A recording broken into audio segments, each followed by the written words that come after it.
करीब करीब सार्वजनिक प्रश्न है। बहुत दूर देखिए,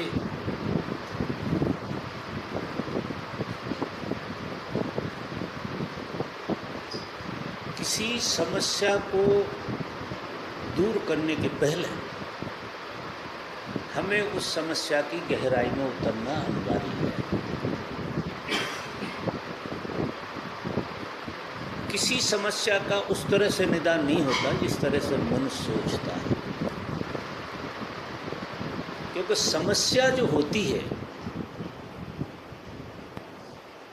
वो किसी और जगह से खड़ी होती है और समाधान हम किसी और जगह ढूंढते हैं। ये हमारी विडंबना। हमेशा ही समस्या का केंद्र हमें पता नहीं होता है, और केंद्र हमें पता ना हो तो निदान निकलना मुश्किल होता है। तो किसी भी समस्या के मूल में जाना अनिवार्य है। जल्दी मत करो, लड़ो मत। अगर समस्या आई है जीवन में, आप आश्चर्य करेंगे, आपके जीवन में जो भी घटता है वो कुछ दे के जाता है, वो लेके नहीं जाता, क्योंकि अस्तित्व जो है सिर्फ देने की भाषा जानता है और अस्तित्व आप में बह रहा है। तो अब वो अस्तित्व किस रूप में प्रकट होता है? समस्या के रूप में प्रकट होता है, आनंद के रूप में प्रकट होता है, किसी और चीज में प्रकट होता है। तुम क्या करते हो, अस्तित्व तुम्हें क्या दे रहा है उस माध्यम से, उसकी तरफ तुम्हारा बिल्कुल ध्यान नहीं जाता। तुम तुरंत क्या करते हो कि ये निर्मूल हो जाए। हर चीज गिफ्ट है, गिफ्ट। आपके जीवन में जो भी घटता है आप आश्चर्य करेंगे, वो गॉड गिफ्ट है, परमात्मा की गिफ्ट है जो आपको मिली हुई है। अब बात अलग है कि इसको देखा परखा अलग ढंग से जाता है। तो पहली बात तो यह है कि जिस तरह से दुनिया सोचती है उस तरह से सोचना बंद करो। आप कहते हो हम लोगों के जीवन में, यानी आपने अपने को नहीं सबको ही उठा लिया कि हम लोगों के जीवन में जो समस्याएं होती हैं ऐसी। अब इसका निदान कभी आने वाला नहीं। जैसे ही हम लोग हुए कि आप पटरी से उतर गए, पहली बात तो ये है आपके जीवन में, सीधी सीधी बात, सीधे सीधे लो उसको कि आपके जीवन में समस्या है और उस समस्या का कैसे निवारण हो। तो पहली चीज बहुत अच्छे से समझने की बात है कि इस जगत में व्यर्थ कुछ भी नहीं है, सब मूल्यवान है। आप देखो प्रकृति में कितनी तरह की वनस्पतियां हैं और हमको उनका ज्ञान नहीं, संज्ञान नहीं, देखने में बड़ी व्यर्थ लगती है।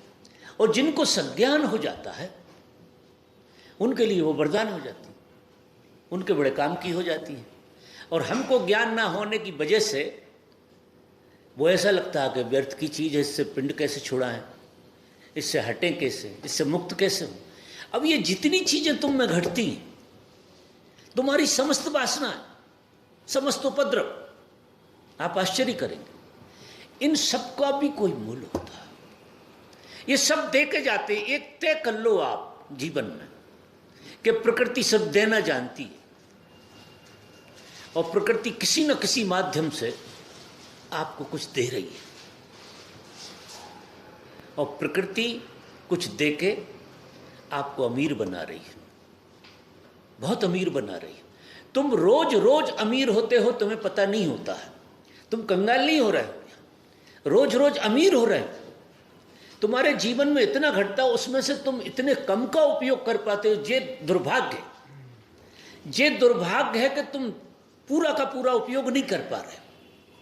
तुम उसमें से कभी कभार कोई झलक पा पाते हो, सीधा सीधा उसका खेल, जो अस्तित्व का खेल है, जो तुम्हारे माध्यम से घट रहा। क्योंकि अस्तित्व घटता तो माध्यम से, परमात्मा को भी अगर मौजूद होना है तो किसी माध्यम से होता है और तुम उसके माध्यम, लेकिन वो तरीका बड़ा अलग तरह का होता है।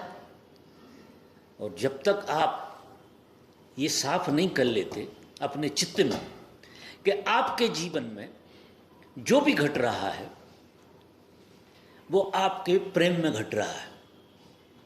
प्रकृति आपको प्रेम करती है, परमात्मा आपको प्रेम करता है, सब कुछ प्रेम के कारण घट रहा है। पहली बात जब ये समझ में आएगी कि सब प्रेम के कारण घट रहा है, तो आप झड़प से किसी चीज से मुक्त होने की नहीं सोचोगे, उसको देखने की, समझने की, परखने की थोड़ी कोशिश करोगे। तो इसमें सबसे बड़ी बात होती है धैर्य की। कोई भी चीज है तो थोड़ा धैर्य से देखो, थोड़ा धैर्य रखो और उस समस्या में घुसो, उसका समाधान मत करो, उसकी जड़ में जाओ कि ये समस्या मेरे जीवन में आई है तो यार कोई मतलब तो होगा, कोई सार तो होगा इसका, कोई बात तो होगी इसकी, तो आप उसमें घुसने की कोशिश करेंगे। और जब कोई आदमी उस समस्या में घुसता है विधायक रूप से, नेगेटिव रूप से नहीं, विधायक रूप से जब आप घुसोगे तो आप आश्चर्य करोगे वो समस्या नहीं थी, वो वरदान था, वो अभिश्राप नहीं था, वो वरदान सिद्ध होता। अब इतनी समग्रता से देखने की जरूरत है। अगर तुम फिलॉसफिकल निदान निकालते रहे कि भाई देखो तुम्हारी समस्या, टुकड़ों में ढूंढोगे तुम समस्या का निदान। हम कहाँ ढूंढते हैं? टुकड़ों में ढूंढते हैं, इस कोने से ढूंढ लाते, उस कोने से ढूंढ लाते, उसको। अच्छा, समस्या ज्यों की त्यों खड़ी रहती कि टुकड़ों में इलाज होता नहीं। अगर होता है तो समग्रता में होता है, नहीं फिर होता नहीं है, छुपा लेते हो आप, वो अलग बात है। एक कोने को खाली करके दूसरे 3 कोने छुपा लेते हो आप, थोड़े अदृश्य कर देते हो, लेकिन वो रूप बदल के फिर खड़ी हो जाती हैं चीज़ें, वो ऐसे ही चलेगा, जिंदगी पूरी ऐसी ही चलेगी। तो पहली बात तो हर घटना वरदान है जीवन में जो भी घटी, तो आप जीवन से अनुग्रहित रहो। जीवन आपको कुछ दे रहा है, जीवन से आपको कुछ मिल रहा है, जीवन में आप में कुछ हो रहा है, क्योंकि आप हैं जीवन हो, इसलिए जीवन आप में हो रहा है। किस रूप में हो रहा है? वो रूप को मत पकड़ो, उस रूप को पकड़ने की कोशिश मत करो। अगर रूप को पकड़ोगे तो तुम व्यर्थ के ऊहापोह में फंस जाओगे। उसकी गहराई में उसे प्रेम करो। अब गहराई में कौन जा सकता है?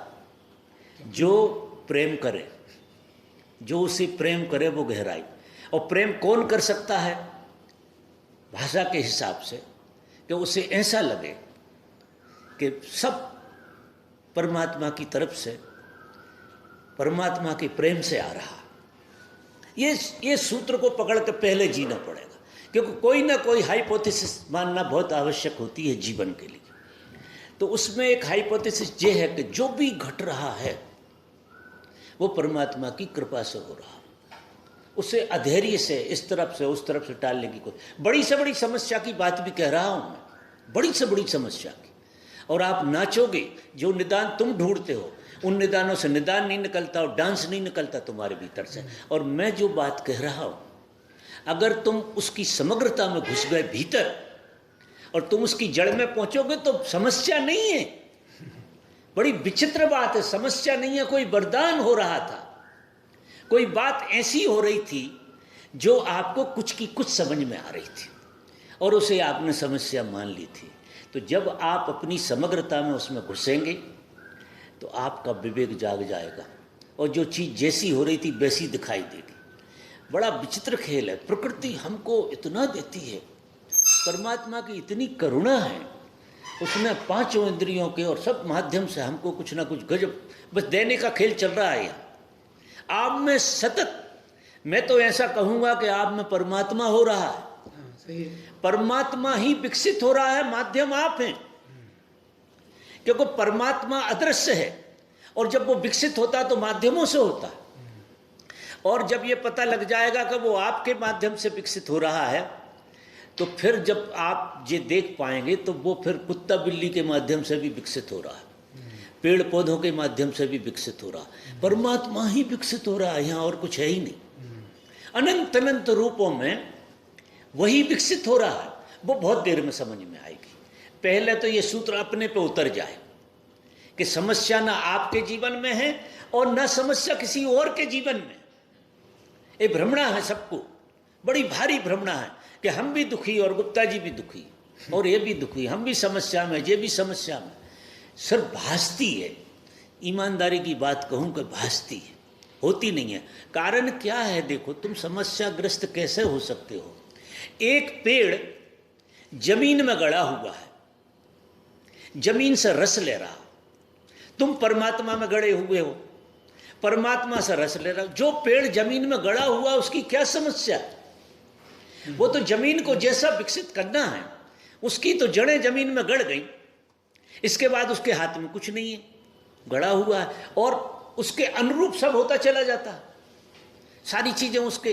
तुम परमात्मा में गड़े हुए, तुम्हारी जड़ें हैं तो परमात्मा में, और तुम्हारा जो मन है, बस एक विडंबना क्या है, मन का खेल क्या होता है?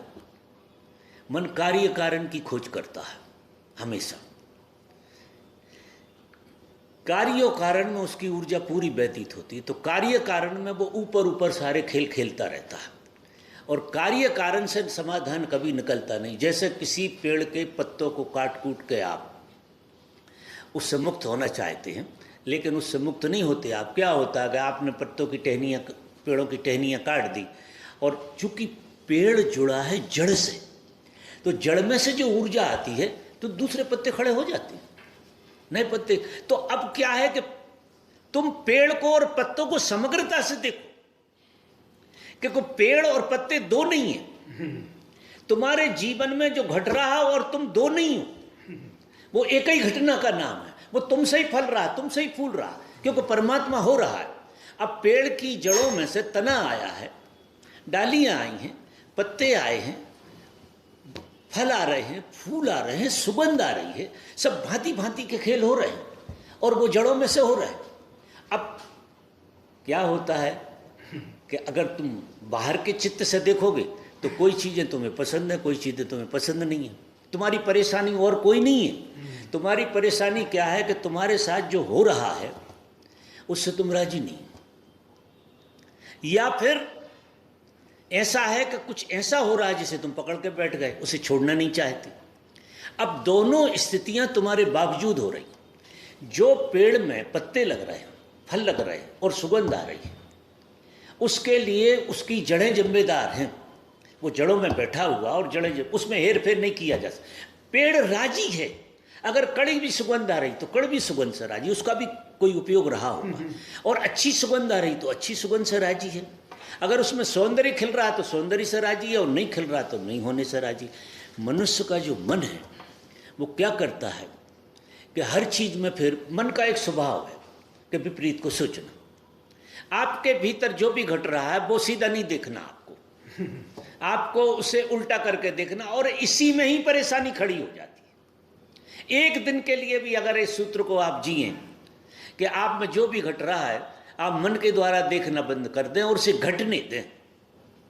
अब घटने देंगे तो धैर्य आएगा, जब ही तो घटने देंगे, और आप उसकी जड़ में घुस जाएंगे। जैसे ही उस समस्या की जड़ में, समस्या होती नहीं है, जैसे ही उस जो भी घट रहा है उसकी जड़ में आप घुसेंगे, तो जब घुसेंगे तो आपकी और उसकी जो हारमोनी है वो एक हो जाएगी। जैसे पेड़ की और पत्तों की हारमोनी एक है, जैसे खुशबू की और पेड़ की हारमोनी एक है, चाहे खुशबू किसी तरह की, उसी तरह से तुम्हारी जो तुम पे घट रहा है वो और तुम्हारी हारमोनी एक हो जाएगी।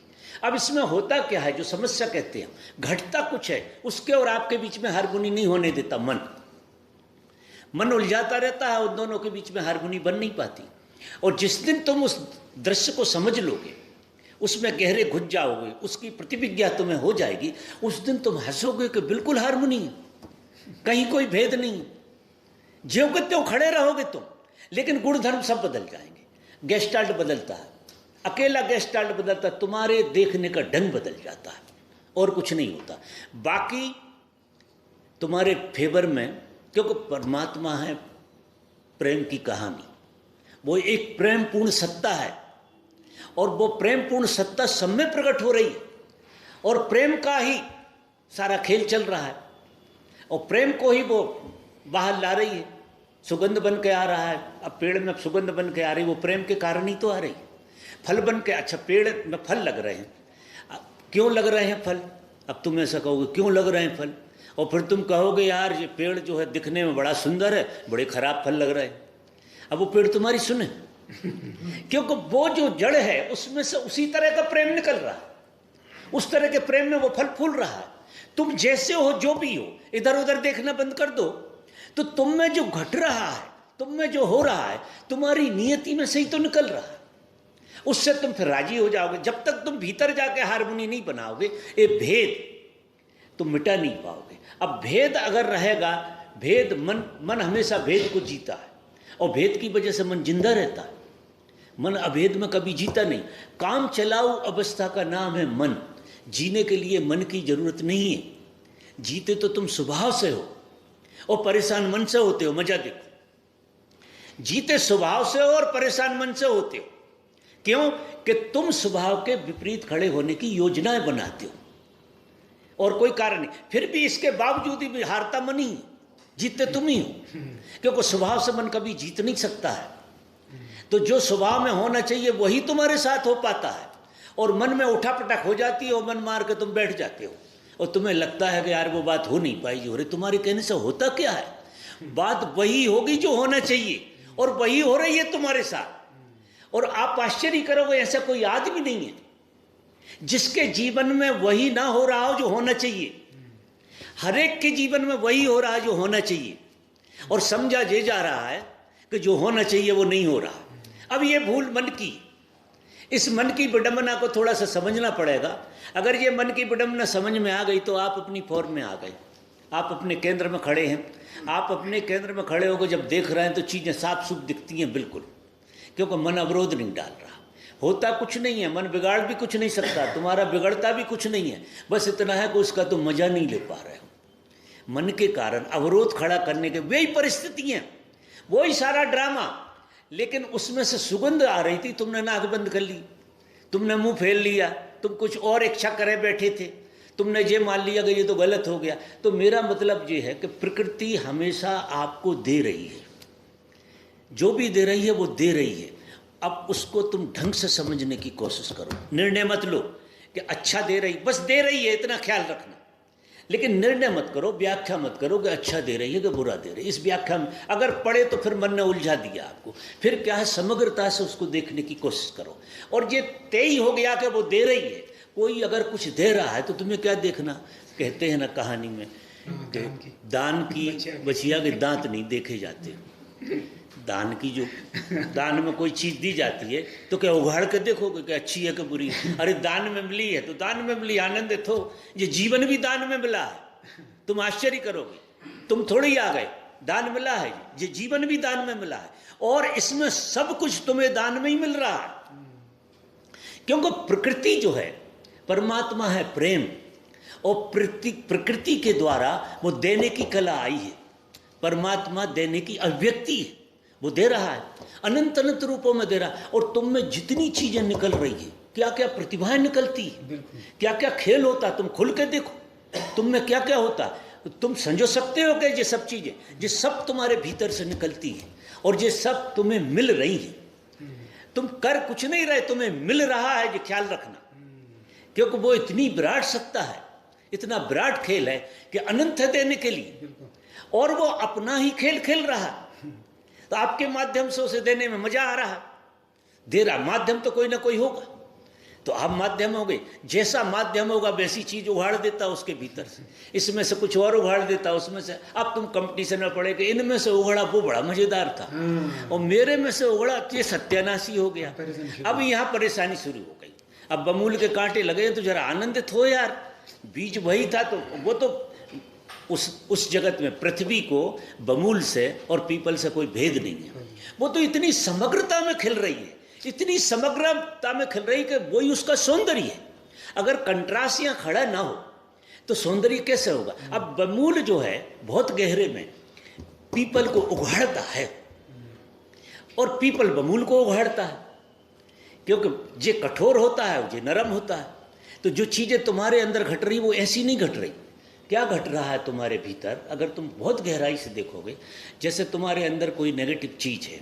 कोई नेगेटिव चीज़ नहीं है, नेगेटिव चीज़ तुम्हारी पॉजिटिव चीज़ को उघाड़ रही है। और एक साइकिल है ये। एक साइकिल कैसा है, जैसे अंधेरा प्रकाश में लय हो जाता है। एक साइकिल में हम क्या होता है कि विपरीत में मर जाते हैं। बड़ा विचित्र खेल है इसका। हम हमेशा विपरीत में मरते हैं। जीवन मृत्यु में मर जाता है, मृत्यु जीवन में मर जाती है। समझना गहरी बात। जीवन मृत्यु में मर जाता है, क्योंकि जीवन जब पूरा होगा, जीवन जब पूरा होगा, कोई भी चीज पूरी होती है तो मर जाती है। आप देखिए, कोई भी चीज पूरी होती है वो मर जाती, वो रह नहीं सकती। कोई भी चीज जैसी परफेक्ट हुई कि मर जाती। आपका जीवन जिस दिन परफेक्ट होगा वो मृत्यु में मर जाएगा। मृत्यु जिस दिन परफेक्ट होगी उस दिन जीवन में मरेगी, क्योंकि ये साइकिल है पूरा का पूरा। आपके भीतर सतत जीवन और मृत्यु का एक खेल चल रहा है। जब आपके अंदर कोई नेगेटिव चीज आ रही है तो क्या हो रहा है, वो मृत्यु पूरी हो रही है, और वो मृत्यु जो है टिक नहीं सकती, वो जीवन में मर जाती है। और आपके अंदर कोई बड़ा मजेदार खेल चल रहा है, वो मजेदार खेल तुम्हारे गलत खेल में जाकर मर जाता है। अब अगर ये खेल ना हो तो इस खेल को उगाड़ेगा कौन? अगर ये इसमें जाके मरेगा नहीं तो पैदा कैसे होगा? अगर जीवन मृत्यु में नहीं मरेगा तो मृत्यु जीवन कैसे बनेगी? अगर तुम्हारे अंदर जिस तरह की बुराई तुम समझ रहे हो, वो अगर तुम्हारी बुराई पराकाष्ठा पे जाके अच्छे में मरेगी नहीं तो फिर बुरी नहीं होगी। और अच्छा अगर बुराई में जाके मरेगा नहीं, नेगेटिविटी में जाकर मरेगा नहीं, क्योंकि कोई भी चीज, मरने का मतलब ये होता है कि कोई भी चीज जब परफेक्शन में आती है तो उसकी मृत्यु हो जाती है। अब हम यहाँ क्या चाहते हैं, हमारी देखो विडंबना, तुम क्या आज ही मरना चाहते हो? अब हर चीज को तुम परफेक्ट करने की कोशिश कर रहे हो, मजा देखो। और कोई चीज तुम्हारी परफेक्ट नहीं हो रही, और परफेक्ट नहीं हो पा रही है, उसी वजह से तुम्हारा जीवन चल रहा। मजा देखो, यहाँ कोई चीज परफेक्ट नहीं हो सकती। परफेक्ट अगर कोई चीज हो गई तो वो चीज रूप बदल लेगी। जैसे एक आदमी, आप आश्चर्य करोगे, परफेक्ट अमीर हो जाए, परफेक्ट, जिसे परफेक्ट अमीर का है, वो गरीब हो जाए। और कोई आदमी परफेक्ट गरीब हो जाए, पूरी गरीबी को स्वीकार ले, पूरी गरीबी को स्वीकार, एक बार अमीरी का ख्याल ना करे, आप आश्चर्य करेंगे वो अमीर हो जाए। क्योंकि अमीरी गरीबी में प्रवेश कर जाती है। अब साइकिल देख लो आप, इतिहास देख लो आप, राजा रंक हो जाते हैं और रंक राजा हो जाते हैं, ये इतिहास है। कारण क्या है? जीवन है एक साइकिल, और कोई चीज अपनी पराकाष्ठा पर जाके विपरीत ध्रुव में प्रवेश कर जाती है। दो ध्रुव होते हैं जीवन के, और दोनों ध्रुवों की जरूरत है। तो दोनों ध्रुव करते क्या है? एक ध्रुव दूसरे ध्रुव की प्रतीति कराता है। क्योंकि देखो, कोई अमीर आदमी है और वो अगर गरीबी उसको दिखाई नहीं दे रही तो अमीरी का क्या मजा आएगा उसे? और कोई गरीब आदमी है और गरीबी की जो पीड़ा उसे हो रही है वो किस लिए हो रही है कि सामने अमीर आदमी है, वो एक साइकिल में जा रहा। वो जो पीड़ा क्या कह रही है? पीड़ा, ये आदमी साइकिल में जाने वाला है इसलिए पीड़ित हो रहा, और ये गरीबी, इतनी गरीबी में चला जाएगा, इतनी गरीबी में कि गरीबी में मर ही जाएगा। और जैसे ही गरीबी में कोई मर जाए अमीर हो जाता। आप आश्चर्य करेंगे। और अमीरी में कोई मर जाए तो गरीब हो जाता। जी, इतना गजब कसा। इसलिए सबके साथ यहाँ न्याय हो रहा है। यहाँ हम जितने लोग बैठे हुए हैं, गजब का एक नियम काम कर रहा सभी के साथ, पूरी प्रकृति के साथ। तो जो आदमी जहाँ बैठा है वहाँ इन व्याख्याओं में ना पड़े, क्योंकि चीजें अपने से साइकिल में जा रही। समझना बात, ये तो अस्तित्वगत साइकिल में जा रही, इसे रोका नहीं जा सकता, क्योंकि जीवन बिना साइकिल के होता नहीं है। और जीवन हमेशा दो ध्रुवों में चलता रहता है, और ध्रुव बदलते रहते हैं। इस ध्रुव से इस ध्रुव पे आता है, इस ध्रुव से इस ध्रुव पे आता है। ये कहानी है जीवन की पूरी। जीवन का अगर रहस्य कोई है तो ध्रुवों का परिवर्तनशीलता। ध्रुवों में परिवर्तन होते रहते हैं और आप बदलते रहते हैं। कभी कभी क्या होता है, आदमी के एक जीवन में 3-4 ध्रुव बदल जाते हैं। 3-4 बार उसकी परिस्थिति ऐसी हो जाती है कि कभी कुछ हो जाता, कभी कुछ हो जाता, कभी कुछ हो जाता, और पलट जाती है चीज। ये इस तरह से सारा खेल चल रहा है। आपके विचार, आपके भाव, आपकी सब चीज़ों का देख लो, पूरा गणित देख लो। अगर आप इस विज्ञान को समझ गए तो आप साक्षी हो जाएंगे। अगर ये विज्ञान आपकी समझ में आ गया कि ये दो ध्रुवों का खेल है और एक ध्रुव दूसरे ध्रुव में समाता है और रूप बदल कर फिर खड़ा हो जाता है, ये ऐसी जीवन की नियति है। सब संसार इसी तरह से चल रहा है। अगर ये सूत्र ख्याल में चेहरे से आ जाए, समझ में बैठ जाए, तो क्या करोगे आप? साक्षी होने के अलावा आप साक्षी हो जाओ, और चीजें अपने से हो रही। चीजें अपने से, जब आपने स्वीकार कर लिया कि एक ध्रुव दूसरे ध्रुव में जाना ही है, कितना ही रोकने की कोशिश करना। कोई आदमी कितने ही अमीर बनकर बैठने की कोशिश करे, वो गरीबी की तरफ जा ही रहा। कोई गरीब कितना ही गरीबी में गड़ा रहे, वो अमीरी की तरफ जा ही रहा है। साइकिल कितना ही बड़ा हो उसका, साइकिल कितना ही बड़ा हो, लेकिन नियति को आप बदल नहीं सकते हैं। नियति जो खेल खेलती है, और इसी से तो जीवन चलता है। इसी से तो गरीब भी अपने में संतुष्ट रहता है और अमीर भी अपने में संतुष्ट रहता है। दोनों संतुष्ट क्यों रहते हैं? कि वो दोनों चीज़ें कई बार बदली हुई हैं अचेतन में। अगर बोध जग जाता है तो ये खेल तो कई बार देखा गया है। तो अगर वो साक्षी हो जाओगे और समझ जन्म जाएगी तो क्या हो जाएगा? तो ना तो अमीर को अमीरी का अहंकार रहेगा, ना गरीब को गरीबी का दुख रहेगा। मजा देखो, ये विज्ञान जिस दिन समझ में जिसके आ जाए तो वो गरीबी और अमीरी दोनों के बाहर खड़ा हो जाएगा, वो कोई और हो जाएगा तीसरा। और वो और होना जो है ना जीवन, गरीब और अमीर होना जीवन, और होना जीवन। तो अगर ये विपरीत ध्रुव एक दूसरे में समा के मर जाते हैं, अगर जीवन मृत्यु में चला जाता और मृत्यु जीवन में चला जाता, तुम जीवन और मृत्यु दोनों के पार खड़े हो गए। तुम ना जीवन हो ना तुम मृत्यु हो। जीवन और मृत्यु दोनों इस खेल का हिस्सा है, क्योंकि यहाँ जो खेल चल रहा है, परमात्मा प्रेम स्वरूप है, वो खेल खेल रहा है। और उस खेल में वो इस तरह का खेल खेलता है, एक चीज दूसरी चीज में समाती रहती, दूसरी चीज में समाती। क्योंकि प्रेम क्या है? एक का दूसरे से मिलन। अब आप आश्चर्य करोगे, ये बड़े गहरी प्रेम की प्रतिविज्ञा है, जीवन मृत्यु में समा जाता है और ये गहरी मृत्यु में से निकल के और जीवन में प्रवेश हो जाता है। ये सब प्रेम का खेल है, ये अन्यत्र नहीं है। ये परमात्मा का अद्भुत खेलों में से एक खेल है। अगर इस विज्ञान को समझ लिया किसी ने, तो जो जहाँ बैठा है वह साक्षी के अलावा क्या होगा? आप सिर्फ साक्षी हो सकते, साक्षी होकर बैठ, और इसके अलावा आप कुछ हो नहीं सकते। अगर आप कुछ और होने की कोशिश कर रहे हैं तो आपने ये विज्ञान नहीं समझा, आपको ये विज्ञान समझ में आया नहीं है।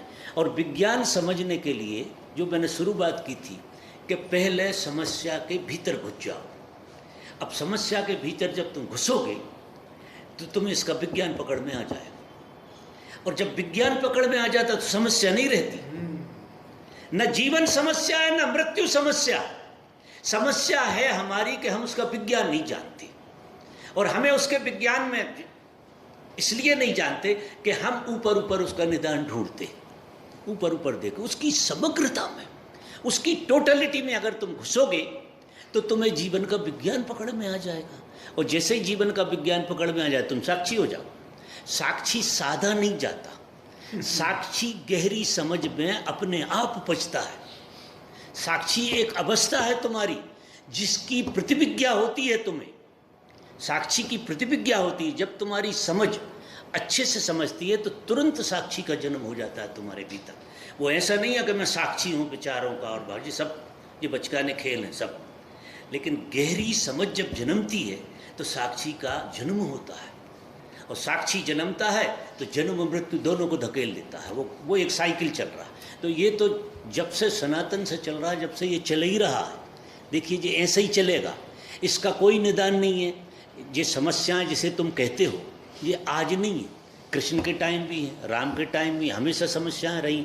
समस्याएं अगर रही हैं तो इसका मतलब ये है कि कोई चीज़ अगर रह रही है तो उसका कोई मूल्य तो है यार।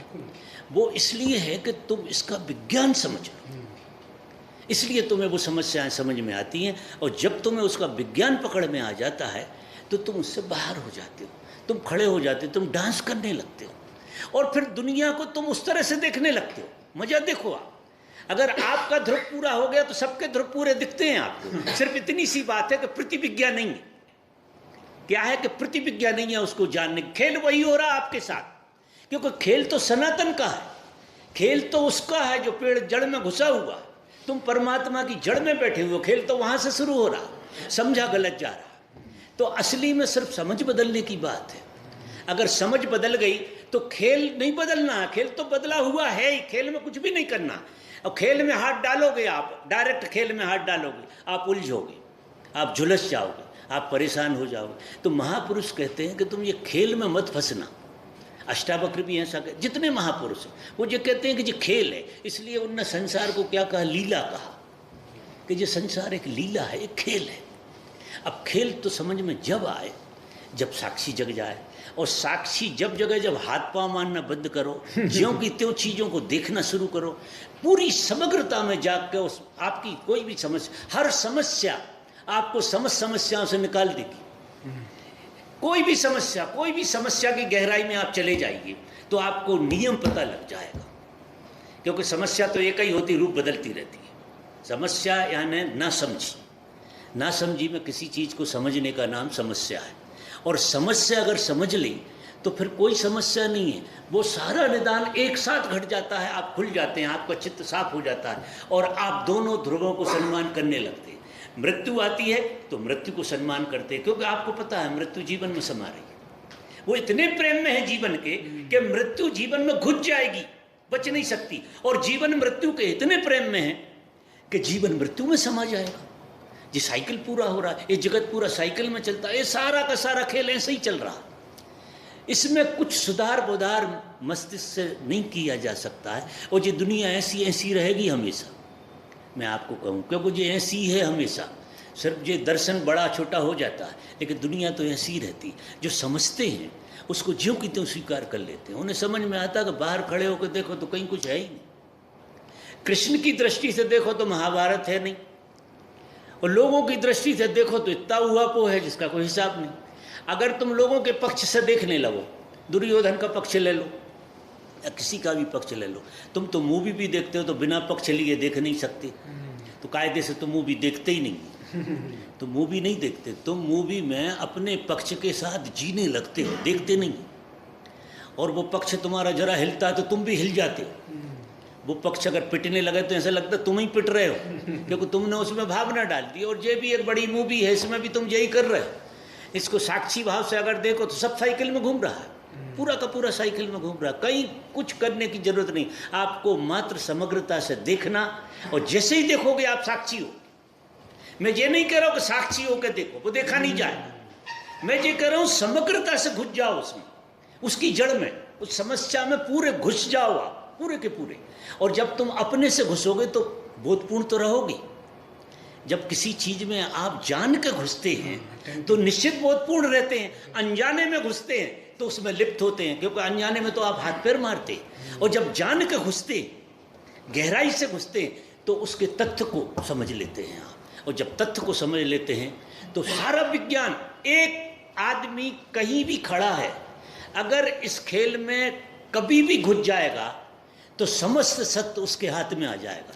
जैसे एक बूंद समुद्र का पानी बता देगा कि पूरा समुद्र खारा है, ऐसा ही एक सूत्र से सुलझ जाएगा। जीवन कठिन बिल्कुल नहीं है, जीवन बहुत सरल। क्योंकि जीवन आपके बावजूद हो रहा, कठिन कहाँ से होगा? कठिन कहाँ से होगा? वो और ही नियम से चल रहा। अब तुम उसे अपने नियम से अगर चलाना चाहो तो बहुत कठिन है, क्योंकि ये मन जो है ना, मन को एक स्वतंत्र गाइडेंस दिया गया है। स्वतंत्र गाइड है जी, स्वतंत्रता है इसकी उल्टा सीधा करने की। ये उल्टा सीधा फेर फार करता रहता है, और इसे ऐसा लगता है कि ये अलग एक सत्ता खड़ी हो गई। तो ये मन उपद्रव करता रहता है, ये खुद बीच में सुधारने की कोशिश करता रहता है, सुधार तो पाता नहीं। थक थका के आपको ही परेशान करता रहता है, आपको गुमराह करता रहता है। वो इतना ऊपर आ गया है, इतना ऊपर आ गया। क्यों आ गया ऊपर? कि हम हमेशा ही पत्तों में वो ढूंढते रहे, निदान ढूंढते रहे। तो जब हम पत्तों को काट देते हैं तो थोड़ी राहत सी मिलती है, नहीं हम बड़े। अब वो क्या होता है कि उसी समय तो पत्ते उगते नहीं हैं, फिर पत्ते उगते थोड़े समय बाद हैं, और जब समय बाद उगते हैं तो तुमने काटे थे वो तुम भूल जाते हैं। ऐसा होता है। तो मन उससे राजी होता है, मन सारा खेल इस तरह से खेलता रहता है। तो अगर तुम समग्रता से समस्या में घुसोगे तो मन नहीं घुस सकता है, तुम घुसोगे। मन तो समस्या खड़ा करने का नाम है। मन तो उस समस्या का तुरंत निदान चाहता है। अगर तुरंत निदान की मांग हो रही है तो वो मन की मांग समझना, बिल्कुल गहराई से समझना। आप किसी समस्या का तुरंत निदान अगर चाह रहे हो तो वो आप नहीं चाह रहे, मन चाह रहा है। ये इसमें अंतर है थोड़ा सा। और आप समस्या को पहली बात तो स्वीकार कर रहे हैं, समस्या नहीं मान रहे। और उसको समझने की कोशिश कर रहे हैं, समस्या ही को समझने की। अब मन क्या करता है, समस्या का निदान ढूंढता है।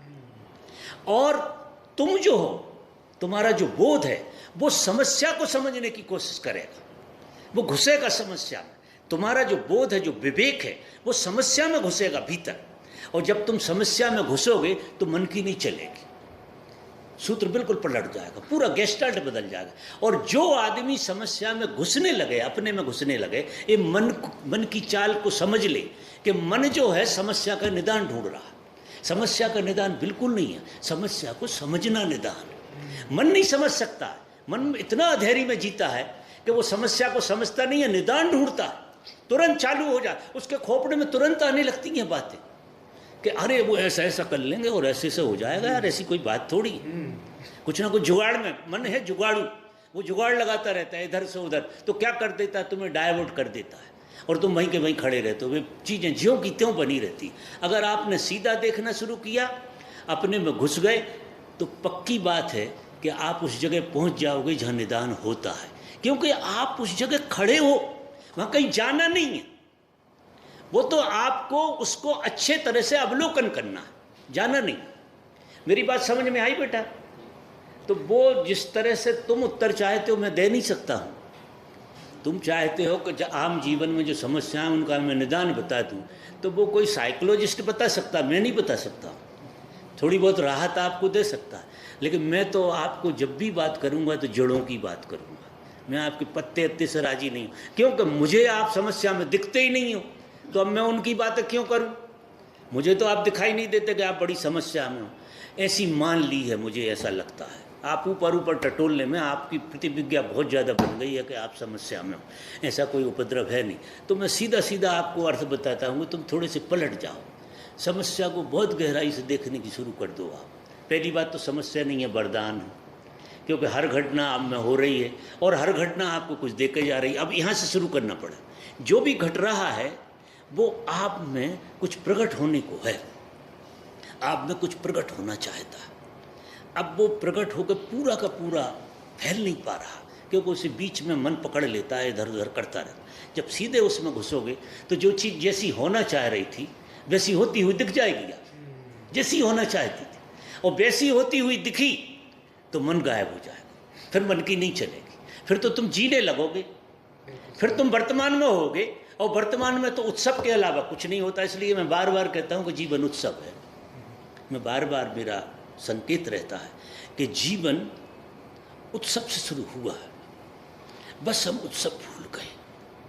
हम उत्सव में भी कोई आयोजन करने लगे, इतने दिनों से उत्सव में जी रहे थे तो उत्सव में ही आयोजन करना चालू कर दिया, और उस आयोजन में इतने फंस गए कि हम उत्सव भूल गए, जबकि जीवन स्वयस्फूर्त उत्सव है। और अगर उसका आयोजन करोगे आप मन से, तो आयोजन में आप भूल सकते हैं, रहोगे उत्सव में, और उत्सव को भूलोगे तो उत्सव का जो मजा है वो आपको नहीं आए। फिर भी प्रकृति आपको छोड़ती नहीं है, रखती उत्सव में ही। मजा देखो आप, रखती उत्सव में ही। क्षणिक घटनाएं आपके जीवन में घटती रहती हैं, वो छूट छूट के आ जाती हैं, आपके मन की पकड़ में नहीं होती, और वो हल्के हल्के से रेसे आप में आते रहते हैं। उससे आपको लगता है कि नहीं कुछ भी उपद्रव हो रहा है और कुछ अच्छा भी है। ऐसा करके आप सहानुभूति प्रदान कर लेते हैं अपने। अगर गहराई से देखोगे, बहुत गहरे में जाओगे, तो ये जो छुटपुट घटनाएं हैं जो ऊपर होती रहती, असली खेल वो है। अभी उल्टा गेस्टाल्ट हो गया कि जो असली खेल है वो हमारा ऐसा हो गया है कि वो तो हो जाता है बस, और नकली खेल है वो हमारी बपोती हो गई, उसमें हम डट के बैठे हुए कि इसका तो कोई ना कोई इलाज होना ही चाहिए।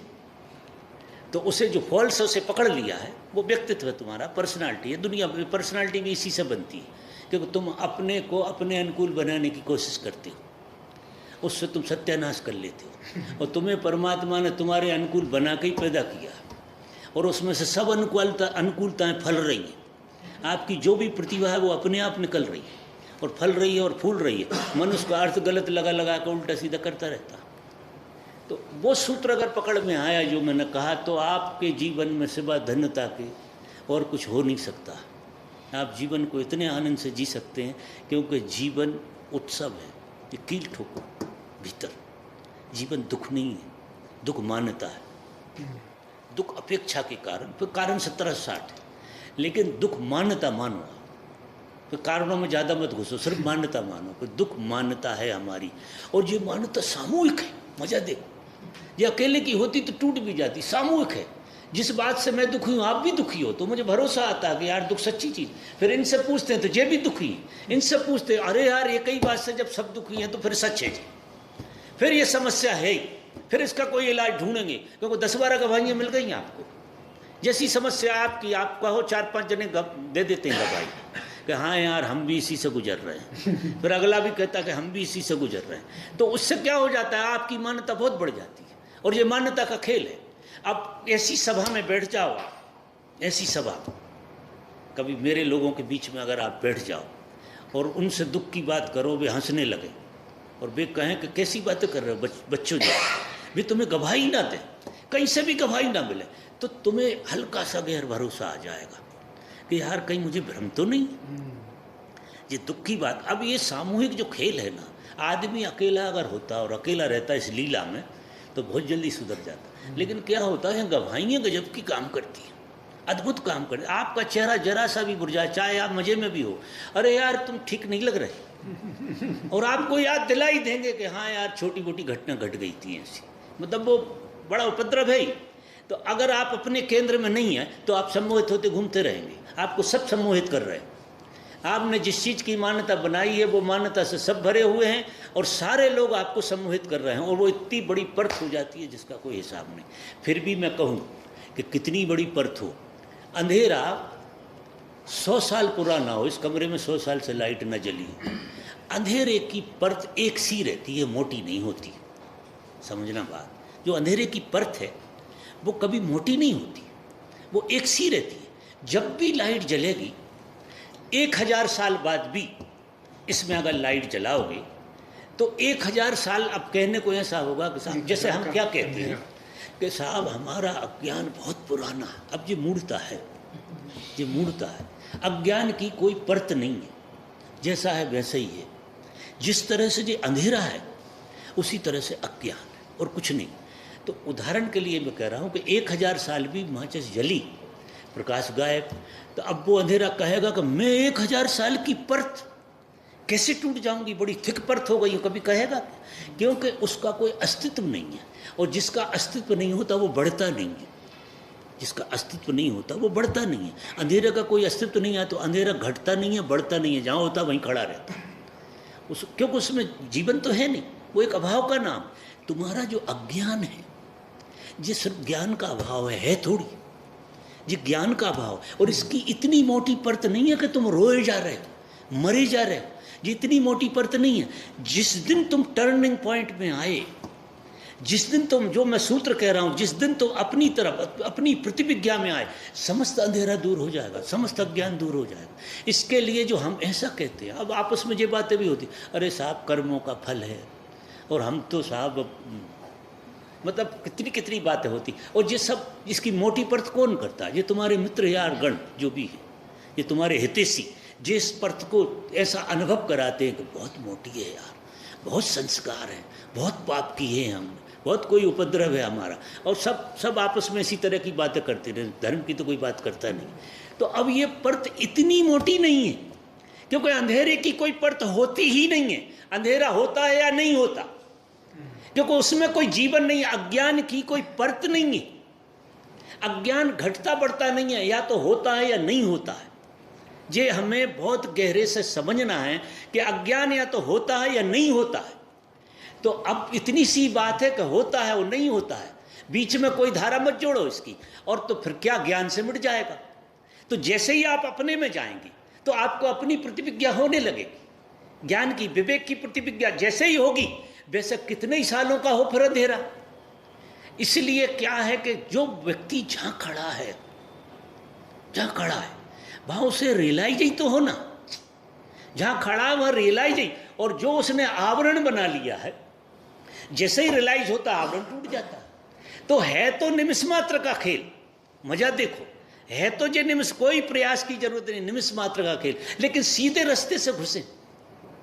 अगर आपने दंड बैठक लगा के इसे सुधारने की कोशिश करी तो बहुत लोग दंड बैठक लगा रहे हैं, बहुत उपद्रव में पड़े हुए हैं कि हम ऊपर ऊपर निदान तो कर ही डालेंगे, दूसरों को धोखा तो दे ही देंगे, हम कोई ऐसी चादर उड़ा देंगे, कुछ खूबसूरत बना देंगे और दूसरों को धोखा दे सकते हो, अपने को थोड़ी दे सकते हो, आप तो अंधेरे में ही रहोगे ना। आपको जब रियलाइज हो गया, अपने में जो उतरोगे गहरे में, तो आपको साफ हो जाएगा कोई अंधेरा कभी था ही नहीं, क्योंकि उसका अब इसमें अगर लाइट जली तो आप कहोगे कि इसमें अंधेरा था, क्या कहोगे इसमें कि कभी लाखों साल से अंधेरा था। उसकी कोई आयु होती है, उसका कोई समय होता है, कुछ नहीं होता। लाइट जल गई, बात खत्म हो गई, आप भूल नहीं जाओगे अंधेरे को, तुम अज्ञान को भी उतना ही भूल जाओगे, तुम्हारे जन्म जन्म के संस्कारों को भी उतना ही भूल जाओगे जिस दिन लाइट जल जाएगी। तो सवाल लाइट जलने का, इन्हें सुधारो मत, इनकी पतलों मतलब कोपलों मोपले मत तोड़ो, सीधे घुसो, सीधे अंदर प्रवेश करो। और मैं कहता हूं कि आज के आज, बात आज के आज नहीं, अभी के अभी, तुम कौन सी समस्या है तुम्हारी, घुसो उसके अंदर, पूरी समग्रता से स्वीकारो। और सूत्र कहां से चालू करो कि this is the giving matter, परमात्मा के द्वारा कुछ गिफ्ट है जी, यहां से शुरू करोगे तो शिकायत गई तो फिर पूरा का पूरा फोकस आएगा, आप इधर उधर नहीं देखो। ये पहले ये हाइपोथेसिस बनाना पड़ेगी कि सब परमात्मा का दिया हुआ है हमारे भीतर जो भी हो, और सच में ही दिया हुआ, आपका जीवन भी दिया ही हुआ, तो आपका जीवन आपने पाया है कि दिया गया है, एक गिफ्ट है। कोई भी ऐसा कहेगा कि उसे गिफ्ट में ही मिला है, बस मिल गया जब पता लगा है, मिलने के पहले पता लगा, मिल गया जब तुम हो गए, जब पता लगे कि हो तो पहले गए ना, होने का पता तो बाद में लगा है। इसका मतलब क्या है कि मिल गया है। यहाँ जो संसार की चीज़ें जो होती हैं, ये कैसी हैं कि ये मिलती हुई दिखती हैं, तो हम इसके मालिक हो सकते हैं क्योंकि ये मिलती हुई दिखती हैं। लेकिन जीवन मिलता हुआ नहीं है, जीवन पहले है और जीवन में फिर मिला है। लेकिन जीवन तो पहले ही है ना, जीवन पहले हुआ है, मिला हुआ है जीवन, और उसमें चीज़ें मिलती चली जाती हैं। तो जब ये मिला ही हुआ है तो इसमें कौन सी हैकड़ी माननी है। और फिर उसके साथ जो भी चीज़ है वो मिली हुई तो होगी, जो मूल मिला है तो मूल में सब चीज़ें मिली हैं। तो आप जीवन में ऐसे मानो कि सब गिफ्ट में आया है। अगर गहरे में देखो तो आपके जीवन में क्या है ऐसा जो आपका है, कुछ भी आपका नहीं है। अगर गहरे में देखो तो सब मिला हुआ होगा, सब कृपा से होगा, आया है। आपसे श्रम भी कराया गया है, कुछ भी किया, श्रम करने की शक्ति कहाँ से मिली, सोच कहाँ से मिली, विवेक कहाँ से मिला, सब भीतर से आता है। और जिसका जैसा होता है वैसा आता है। तो ये मिला हुआ नहीं, और अगर ये मिला हुआ है तो चिंतित होने की जरूरत है ही नहीं, रत्ती बनने की। मिला हुआ है तो कहाँ जाके मिल जाएगा, जहाँ मिलेगा वह मिल जाएगा। तो जीवन मृत्यु में लय हो जाता है, मृत्यु जीवन में लय हो जाती, क्योंकि ये फंडामेंटल लॉ है। इस सूत्र को बहुत गहरे से अगर दिमाग में की रचना में बैठ जाए कि मृत्यु जीवन को बहुत प्रेम करती है और जीवन मृत्यु को बहुत प्रेम करता है। बीच की सब चीज़ें बारात है, दूल्हा और दुल्हन यही है। जीवन और मृत्यु दोनों दूल्हा दुल्हन हैं, जे एक दूसरे के करीब आते रहते, एक दूसरे के करीब। जितनी मृत्यु करीब आती है उतनी जीवन करीब आता है मृत्यु के, और दोनों एक जगह पर लय हो जाते हैं, और लय होकर पुनर्जन्म हो जाता है। मजा देखिए, क्या गजब की लीला है यार। ये विज्ञान जिसके चित्त में सच में पकड़ में आ जाए, फिर हर चीज़ ऐसी मिल रही, बुराई भलाई में लय हो रही, भलाई बुराई में लय हो, सब कुछ ऐसे ही चल रहा। ये पूरा ब्रह्मांड आपको इसी नियम के अंतर्गत दिखाई देने लगे। ये सब खेल ऐसे ही चल रहा। क्या समय की मर्यादा हो गई? नहीं, ऐसा कुछ नहीं था। हाँ, वैश्वी कुछ पूछ रहे थे। आज तो आपने पूरा ऐसा लगा जैसे कृष्ण मूर्ति बैठ गए अंदर आपके अंदर। नहीं, मेरे अंदर कोई मूर्ति नहीं बैठती क्योंकि एक एक चीज वही, ऑब्जर्वर इज ऑब्जर्व्ड। मुझे जो है बी विद द प्रॉब्लम, वो मैं भी सुन रहा हूँ यार, ऐसे समझो। जो मैंने आज कहा शायद कभी नहीं कहा। कमाल। मैं आपको ईमानदारी की बात बताऊँ, और यही इसका सौंदर्य भी है, जिसे मैंने भी सुना। जो सूत्र कुछ कहे गए हैं, कुछ सूत्र ऐसे कहे गए हैं आज जो कभी कहने में आए नहीं, वो आज कहने में, आज कहने में, और यही मुझे आनंद देता है। स्वामी जी, थोड़ा सा वो आप अपने स्वभाव से ही जीते हो, इस बात को थोड़ा सा और एक्सप्लेन। जैसे आपने कहा कि मन जो है बाधा डालता है, और जीते आप अपने स्वभाव से ही, इसको थोड़ा सा और एक्सप्लेन। मैं उसमें ये कह रहा था कि जीवन तो हमेशा ही स्वभाव से होता है। ये स्वभाव से आशय नहीं, स्वभाव तुम्हारा होना ही तुम्हारा स्वभाव है। स्वभाव कोई ऐसा नहीं है जैसे कि किसी का स्वभाव, ऐसा नहीं। जीवन जो है तुम्हारा नैसर्गिक ढंग है, स्वाभाविक ढंग है। जीवन तुम्हारे स्वाभाविक ढंग में से आता है। जीवन तुम में से स्वाभाविक बह रहा है, ऐसे समझिए। In spite of your mind. हाँ, in spite of your mind. Mind अकेला, माइंड क्या करता है, हमेशा देखना कि माइंड सुधार Duality. और बिगाड़ हाँ वो तो समझ वो करने की होती है। Duality. तो आपके जीवन में कभी भी सुधार करने का और बिगाड़ करने का ख्याल आए तो समझो मन की ऊर्जा है। बस ये सूत्र पकड़ लो। जैसे ही आप उसको सुधारने की तरफ गए, पाने और खोने की तरफ गए, भय और इसकी तरफ गए, समझ लो ये मन की ऊर्जा है। तब आपको विवेक रखना पड़ेगा। और जो कुछ करने कराने नहीं है और आप होते हैं, वो स्वाभाविक रूप से जीते हैं, और स्वाभाविक रूप से जीते हैं तो जीवन में करने क्यों कुछ नहीं होता कि जीवन उत्सव है। अब उत्सव में क्या करोगे? जीवन जो है स्वाभाविक रूप से उत्सव है। अब उत्सव में हम फेर फार करते हैं। फेर फार करने का जो खेल है वो मन का है। तो फेर फार करके तुम उस उत्सव को बिगाड़ते हो। शुरू में जब सब जन्मे होंगे, बहुत पहले की बात कह रहा हूँ, कि स्वाभाविक रूप से हम सब उत्सव पूर्ण थे। इसमें फेरफार करने के चक्कर में गड़बड़ हो गई, ये मन की ईजाद हो गई। और मन कहता है कि थोड़ा फेरफार करें इसमें, Evolution. वो एक धीरे धीरे आदत सी पड़ गई है। तो जब भी कोई चीज़ को फेरफार करने का दिल करे तो समझना जी मन का खेल है।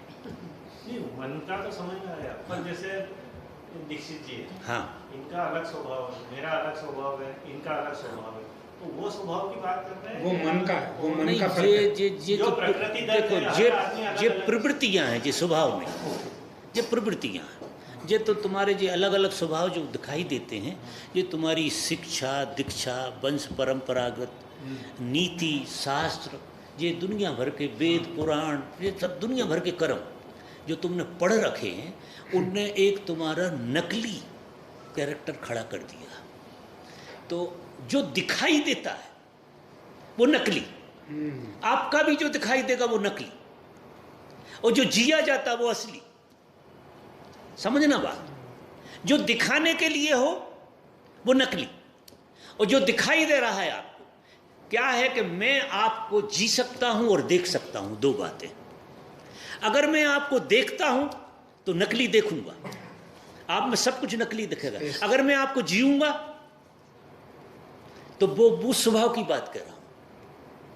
स्वभाव में हम सब एक, जिस स्वभाव की मैं बात कर रहा हूं उस स्वभाव में भिन्नता हो नहीं सकती, क्योंकि सारे पेड़ अलग अलग प्रवृत्ति में खड़े, लेकर जड़ें कहां, रस कहां से ले रहा है?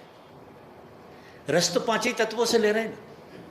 मैं भी पांच तत्वों से रस ले रहा हूं, ये भी पांच तत्वों से ले रहा है, ये भी पांच तत्वों से ले रहा है। अब वो अलग बात है कि आपका आकार प्रकार अलग हो गया, आकार प्रकार की बात है, इससे ज्यादा कुछ नहीं। तो जो आप देखते हो वो झूठ, और जो आप जीते हो वो सच। स्वाभाविक को सिर्फ जिया जाता देखा, तुम अपने भीतर भी स्वभाव को नहीं देख सकते, सिर्फ जी सकते हो अपने भीतर। अब तुम, मैं एक उदाहरण के लिए कहूं कि प्रेम को देखा जाता कि जिया जाता। जब तुम्हारे जीवन में प्रेम आता है या घटता है तो तुम उसे देखते हो कि जीते हो? उसका कोई आकार प्रकार है? उसे देख सकते हो क्या और दिखा सकते होगे किसी के लिए? और दिखाओगे तो झूठ होगी, हाथ पैर मारोगे केवल, दिखा नहीं सकते। और प्रेम की जे बड़ी पीड़ा भी है कि हम दिखा नहीं सकते, जी सकते हैं। और हमारा मन कहता कि दिखाएं, मजा दिखो, और दिखाने में गड़बड़। जैसे ही दिखाना शुरू किया सत्यानाश। तो तुम जीवन को, तुम्हारे स्वभाव को सिर्फ जी सकते हो, दिखा नहीं सकते। वो दिखाने की चीज नहीं है, जो दिखाने का ही उपद्रव तो मन है। और अगर तुम तुम्हारे भीतर की किसी प्रवृत्ति को दिखाना चाह रहे हो, पक्का मानना मन है, स्वाभाविक नहीं है, गैर स्वाभाविक हो गई बात। ये भेद, ये असली भेद है कि तुम सत्य को जी सकते हो। सत्य को कोई उजागर कह भी नहीं सकता। अगर मैं सत्य को कहने की कोशिश कर रहा हूं तो झूठ हो जाए। तो आश्चर्य करोगे, मैं सत्य को नहीं कह रहा, सत्य की पैराफेरी में बात कर रहा हूं। सत्य जैसा, सत्य नहीं, सत्य जैसी। अब बातचीत क्या होगी, सत्य जैसी। लेकिन सत्य जैसी का क्या मतलब होता है, वो सत्य नहीं होता। हम शब्द पकड़ लेते हैं। वो शब्द पकड़ लेते हैं। तो कितनी बातें मैं करता रहूं या दूसरे लोग करते रहें, फिर भी सत्य कहा नहीं जा सकता। इशारा, हल्का सा इशारा उसकी तरफ किया जाता है, जैसे प्रेम का इशारा। तो जिस तरह से प्रेम नहीं देखा जा सकता, उस तरह से सत्य दिखाने के लिए नहीं, जीने को होता है। स्वभाव को दिखाओगे तुम कि जियोगे। और जिस स्वभाव को तुम दिखा सकते हो वो स्वभाव नहीं, उसके तो तुम मालिक हो गए। मतलब तुम स्वभाव के ऊपर चले गए। स्वभाव तुमसे ऊपर है, सिर्फ जिया जाता है। और जिस स्वभाव को तुम स्वभाव कह रहे हो वो तो तुम दिखा सकते हो, तुम मालिक हो गए। यानी तुम स्वभाव को बदल सकते हो। तो मालिक कौन, वो तो मन हो गया ना। उसे तोड़ मड़ोड़ कर पेश कर सकते हो, झूठ साठ ढंग से पेश कर सकते हो। जैसा तुम्हें दिखाना हो वैसा दिखाओ आप। तो जैसा तुम दिखाना चाहो, अगर तुम्हारी इतनी स्वतंत्रता है तो वो सत्य नहीं है। तुम दिखा ही नहीं सकते, सिर्फ जी सकते हो। और अगर कोई दिखाने का ढंग भी है तो तुम किसी को जिला सकते हो। प्रेम में क्या होता है, हम दिखा नहीं सकते लेकिन जिला देते हैं। जब कोई प्रेम से भरा होता है, बहुत प्रेम से भरा होता है, तो दूसरे को जिला देता है। तो ये स्वभाव जो है ना, ये जीने का नाम, ये जिला सकता, कह नहीं सकता। प्रेम में कितनी बातें करोगे, हाँ जिला सकते हो आप। तुम इतनी समग्रता से जी रहे हो, इतनी समग्रता से जी रहे हो कि कोई अगर तुम्हारे करीब पड़ जाए तो वो जीने लगेगा। तुम उसमें कुछ कर नहीं रहे, लेकिन ऐसी घटना घट जाएगी कि वो जीने लगेगा निश्चित ही। उसमें तुम दिखा नहीं रहे, तो तुम जिला सकते हो। स्वभाव जिया जाता है, दिखाया नहीं जाता। ये भेद, और गजब का भेद है, ये साधारण भेद नहीं है। तो अब हमें क्या है कि इतनी जागरूकता से जीना है कि अगर हम दुखा रहे हैं तो गैर स्वभाव, सीधी सीधी बात है। और हम गैर स्वभाव पे खुद ही हैं तो दूसरे पे क्यों थोपें, दूसरे पे क्यों कचरा डाल रहे। फिर हम खुद ही कचरा लिए बैठे हो, दूसरे पे गैर स्वभाव पे खिसक। इतने कम शब्दों में जीवन चला जाएगा, इतनी कम एक्टिविटीज हो जाएगी, इतना मज़ा जीवन में आएगा जिसका कोई हिसाब नहीं। और जहाँ ज़रूरत होगी वहाँ खुलोगे। सब जगह ज्ञान थोड़ी बघारो, जहाँ तुम जिला सको। अब ज्ञान में अगर जिया नहीं जाता तो कुछ हुआ नहीं। कहने से नहीं, कहना बहाना होता है, कहना मात्र बहाना होता है। क्योंकि कोई ना कोई तुम्हें बहाना चाहिए, सीधा तुम्हारे सामने आएगी नहीं बात। तो अगर सत्य को भी जाना है तो थोड़ा सा झूठ का आवरण होता है। और ये कहना सुनना सब झूठ है, उसके पीछे सरकता तो वो जिला देता। प्रेम की भी वही धारा है। तो सत्य जीने में आएगा, कहने सुनने में नहीं। कहने सुनने सब, इसलिए कोई आदमी अगर कभी कुछ बोल रहा है तो बहुत ज़्यादा उस पर गौर मत करना। कल वो दूसरी धारा से बोलेगा कि बोलना उसका होता बहाना, उसका खेल होता जिलाना।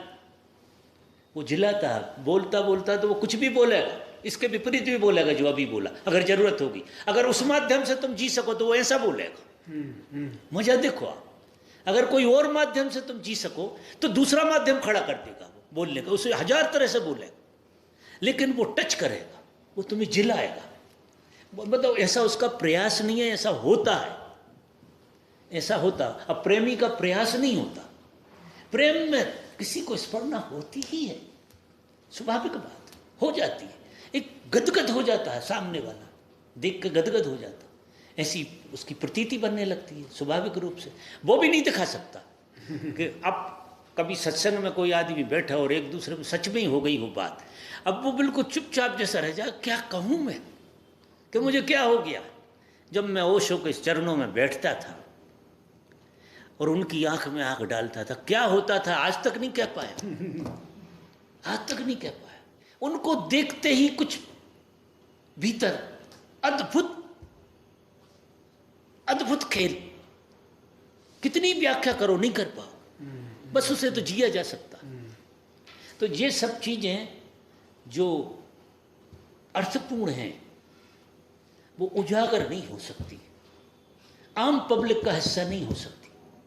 धर्म कोई आम पब्लिक की बात नहीं है, बहुत कम लोगों के बीच की बात है, और उनमें भी और कम लोगों के बीच में समझ में आती है बात।